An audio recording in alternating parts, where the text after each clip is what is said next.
Welcome back to CBS This Morning. On this New Year's Day, we're looking back at some of our favorite stories of 2012. And one of our favorite guests was, well, one of my favorite people. Oprah Winfrey was here last April to take part in our Note to Self series, where people give advice to their younger self. Here's a look.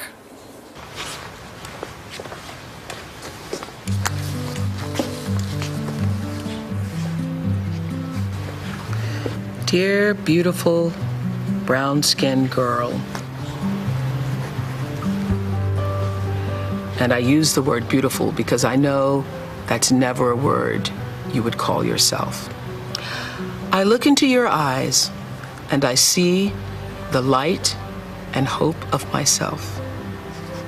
In this photo, you're just about to turn 20, posing outside the television station where you were recently hired as a reporter. You look calm. You look happy. But I know how scared you are. If I could say anything to you, it would be, relax. It's gonna be okay, girl. You're proud of yourself with the reporter on the scene for getting this job, but also uncertain. Uncertain that you'll be able to manage all of your college classes. We're standing by here. And work a full day's job doing the news. Blah, blah, blah, blah, blah. Even so, your biggest concern right now, how to manage your love life with Bubba. Yes, you are dating someone named Bubba. On this day, you've brought him to the station to see where you work, hoping he'll be proud. He seems less than impressed. The truth is, he's intimidated. You don't know this, though, because you see yourself only through his eyes. A lesson you will have to learn again and again and again, to see yourself with your own eyes and to love yourself through your own heart. The people at Channel 13, like Oprah Winfrey and Richard Scher. You spent too many days and years trying to please other people. Are we vain?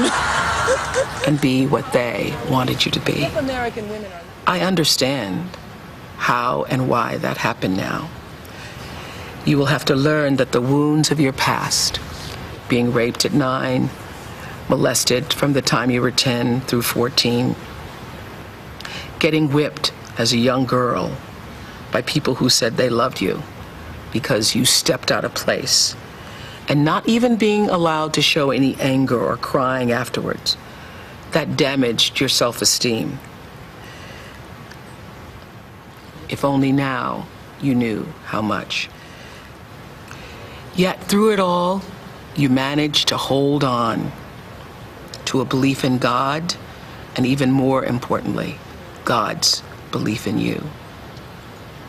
That, my dear, will be your single greatest gift, knowing that there is a power greater than yourself and trusting that force to guide you.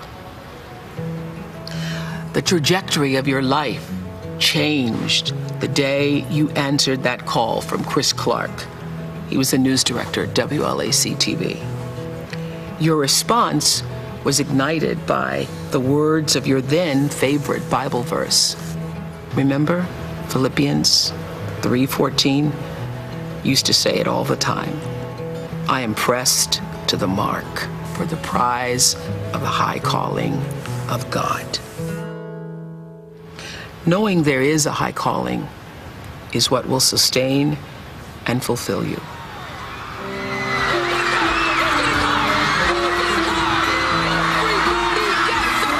From where I sit now, viewing your journey, there really are very few regrets. There's one thread running through each of That means a life well lived. I won't say goodbye. I'll just say, until we meet again. Even then, you understood that success was a process, and that moving with the flow of life and not against it would be your greatest achievement. You have made me proud.